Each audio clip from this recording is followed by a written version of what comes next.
আচ্ছা, প্রাণায়াম দেখ, প্রাণায়াম কিন্তু নানান রকমের হয় এবং প্রাণায়াম কথাটার মানে আগে যাই, প্রাণ শক্তিটা সারা বিশ্বে প্রবাহমান।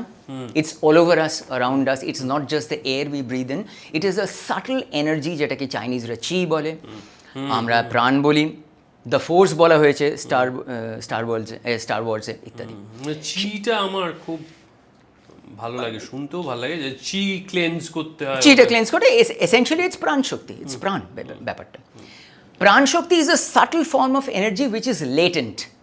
আমরা নানানভাবে আমাদের মধ্যে দিয়ে প্রাণ শক্তিকে ব্যক্ত করছি, ম্যানিফেস্ট করছি through what ever we do. আমাদের সেক্সুয়ালিটির দিক থেকে, আমাদের ক্রিয়েটিভিটির দিক থেকে, আমাদের সেরিব্রাল কাজকর্মের দিক থেকে, আমাদের কথাবার্তার দিক থেকে, নানানভাবে নানান লেভেলে আমরা প্রাণ শক্তিকে ব্যক্ত করছি। তার মানে কি, ফার্স্টে আমাদের তো প্রাণশক্তিটাকে নিতে হবে। প্রাণশক্তি আমাদের ব্রেথ থেকে আসে। প্রাণশক্তিকে ইউজ করার জন্য আমাদের মধ্যে যে কলকাব্যগুলো তৈরি হয় সেটা আসে খাবার থেকে, যে কারণে এটাকে অন্নময় কোষ বলা হয়। This two are very important. আমরা কী খাচ্ছি আর কীভাবে ব্রিথ করছি, কী খাচ্ছি কী খাচ্ছি না সেটা খানিকটা কভার করেছিলাম, হয়তো আর একটু করবো। ব্রেথটা বলি, ব্রেথের নানান টেকনিক্স আছে এবং যার যে ধরনের যে লেভেলের সাধনা সেই অনুযায়ী সেই ধরনের তারা ব্রিদিং করে।